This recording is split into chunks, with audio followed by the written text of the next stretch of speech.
From the St. Louis Public Radio newsroom, this is The Gateway. It's Monday, March 3rd. I'm Abby Larico. Voters in St. Louis will go to the polls tomorrow to vote in primaries for mayor and comptroller. Some will also select their general election candidates for aldermen. St. Louis Public Radio's Rachel Lippmann breaks down the municipal ballot, coming up after this news on The Gateway.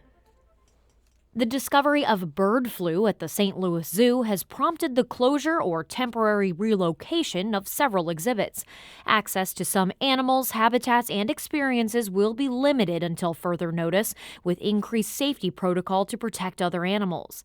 The zoo's website says that includes the closure of the birdhouse and shortened outdoor hours for the penguin and puffin area. This all comes after a duck found dead in a lake at the zoo tested positive for avian influenza. The risk of bird flu to humans remains relatively low, but several state and local agencies are monitoring the situation. Last month, nearly 400,000 chickens were affected by the virus in Missouri. More than 25,000 federal employees live and work in the St. Louis metropolitan area. If the Trump administration continues cutting the federal workforce, some economists say that will have a trickle-down effect on the area economy. STLPR's Will Bauer reports. University of Missouri St. Louis economics professor Ann Winkler believes that Gateway Arch National Park serves as a good example. If job cuts affect the arch, that could affect tourism, and less tourism could mean less business for restaurants. Winkler says St. Louis isn't Yosemite, but the arch is important to the local economy.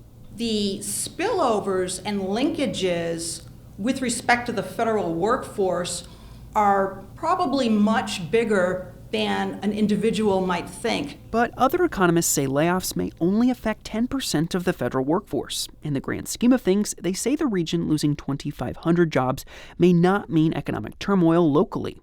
One thing the economists do agree on, it's hard to predict with so few details. I'm Will Bauer, St. Louis Public Radio. The city of St. Louis is not currently pursuing cash payments for reparations.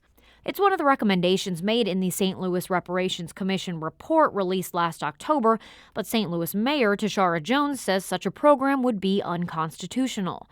Jones says she's still reviewing the report, and she doesn't yet have a plan for how her administration could repay Black St. Louisans for the city's role in years of slavery and discrimination. However, she says the city's economic justice plan is already repairing the harm for some communities of color in St. Louis. Through the Economic Justice Action Plan, we've been able to address a lot of the things that the report raises.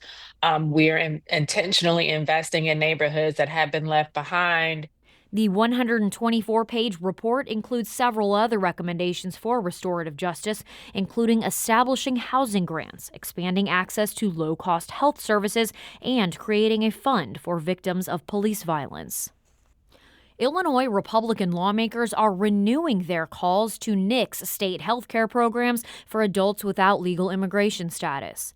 An audit found the programs cost the state about $898 million in their first 3 years. Governor J.B. Pritzker's administration had initially estimated that cost to be $350 million. The audit also found more than 6,000 people enrolled in the programs had a Social Security number. Others did not meet age requirements. Senate Minority Leader John Curran has long railed against the programs. While this was a good press pop for a governor trying to get more recognition on the national stage, he was unable to be trusted by the taxpayers of Illinois to actually manage and run this program properly. Governor Pritzker said the report is evidence that there's, quote, an awful lot of people out there who need coverage. A bill that would prohibit anti-Semitic discrimination in Missouri's public K-12 schools and higher education institutions is moving through the state legislature. House Bill 937 is sponsored by State Representative George Haruza and House Speaker John Patterson. Haruza spoke last week about the bill at a hearing by the House Committee on Higher Education and Workforce Development. We've got to make sure that our Jewish students can feel safe and comfortable going to school, and they can have their education and not worry about what might happen if they go to class. The bill looks to the definition of anti-Semitism defined by the International Holocaust Remembrance Alliance and mandates the integration of that definition into student, faculty, and employee codes of conduct. An annual competition for elementary through high school students in Missouri is aimed at reducing the amount of trash on the state's roadways. The No More Trash contest is underway now and runs through March 14th. Those who enter decorate a 30-gallon or larger trash can to display at their school or in their community. Darren Hamelink is the state maintenance director for the Missouri Department of Transportation, which hosts the contests. He says MoDOT is spending a lot of state money and resources picking up trash. We used to average $6 to $7 million a year in Missouri. Now it's double that. It's roughly $13 million a year. While educational campaigns like this one can help, they're just one solution to a problem that requires several. Hamelink says some littering can be prevented if people would simply secure their loads before heading out on the roads. February packed in more local restaurant openings than closings, according to our running tab. New spots include Good Stranger Coffee Shop on Cherokee Street, Great Heart Brewing in Olivet, and Irby Farms, a mushroom-focused cafe on St. Charles Main Street. Pieces Board Game Bar is back open in a new location in Soulard, and Side Project Pizza is filling the void left by Pizza Champ in Maplewood. City SC's new season also brought new players in the concession offerings at Energizer Park, such as Damn Fine Hand Pies, Pappy's Smokehouse, and Balliards. Among the February closures were some longtime St. Louis institutions, Mom's Deli in Lindenwood Park and Tony's Restaurant in Clayton. Find our list of more local restaurant openings and closings at stlpr.org.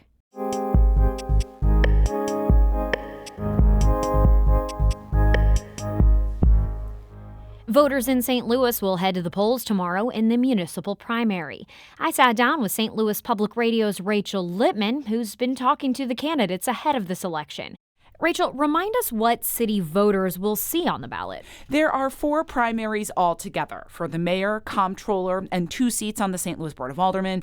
Approval voting means that in the primary, people can support however many candidates they want, and then the top 2 vote getters advance to the April general election. There's also 5 other aldermanic wards, but the incumbent is either unopposed or has just one opponent. And after a 2023 law was signed, that eliminated the need for a primary when that's the case. Let's focus first on the mayor's race. So this is one where incumbent Tashara Jones has 3 challengers: 8th Ward Alderwoman Kara Spencer, Recorder of Deeds Michael Butler, and retired utility executive Andrew Jones. Tashara Jones wants voters to give her another term to finish the work that she started. She says the problems the city faces take a lot to fix. Here she is making that case on an episode of Politically Speaking in January. We have to make sure that we are enacting long-lasting, sustainable change, and oftentimes that takes more than 4 years. So that's Tashara Jones's argument for re-election. How about the messages from her opponents? Kara Spencer and Michael Butler are both focusing on the need for the city to do the basics better, things like paving the roads or picking up the trash. And that argument's been bolstered by the city's response to a January winter storm. Here is the perspective that Butler offered in his episode of Politically Speaking. It seemed that the city government wasn't interested in doing side streets and providing the service that most citizens were asking for. And the mayor did later admit that the city did not adjust its normal snow response quickly enough.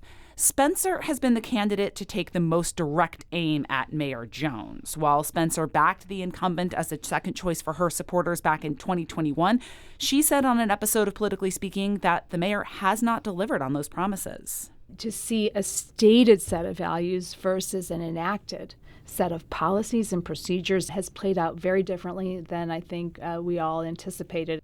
And that final candidate, Andrew Jones, emphasizes his business experience. Here he is on Politically Speaking. My Rolodex is absolutely critical to make sure that we can transcend some of the issues that are going on. So that's the mayor's race. There's also comptroller, another citywide office, essentially the chief financial officer of the city. That is correct. Talk a little bit about that race. So this is an interesting one. Incumbent Darlene Green has run either unopposed or with what I would call token opposition in all 8 of her elections. She's been in office for nearly 30 years, and she says that experience has saved the city money. She knows all the ins and outs of the city's books, and that meant she knew to stop payments to building division contractors who were under investigation, for example. And she likes to tout the increase in the city's credit rating that makes it cheaper for the city to borrow money.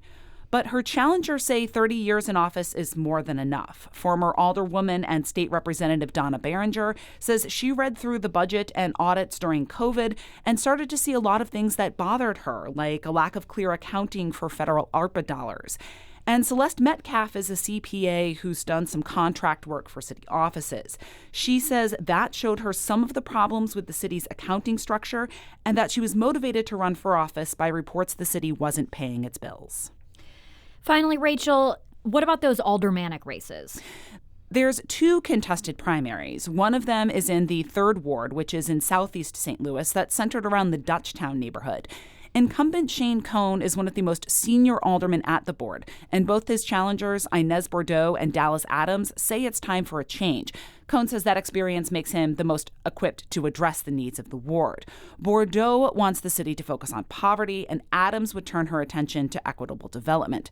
In the 11th Ward, incumbent Laura Keyes faces Rebecca McLeod and Melinda Long. All 3 women are focused on bringing new business to the ward, and this is a big one. It stretches from Fairground Park in the north to down near Slough Hospital in the south. Really important election here for city residents. Early voting began February 18th. How's turnout so far? It's pretty low. According to the St. Louis Board of Election Commissioners, as of about 2:45 on February 26, just 3,200 people had voted at one of the 7 early voting locations. For context, about 5,000 people voted on the first day of early no-excuse absentee voting for the November election. Yeah, and turnout in the city election in 2021 for the March primary was about 20%. Voting matters, and this information matters, too. Thank you for bringing it to us, Rachel Lippmann. Abby Larico, thank you. The municipal primary is tomorrow in St. Louis. Our voter guide can be found at stlpr.org.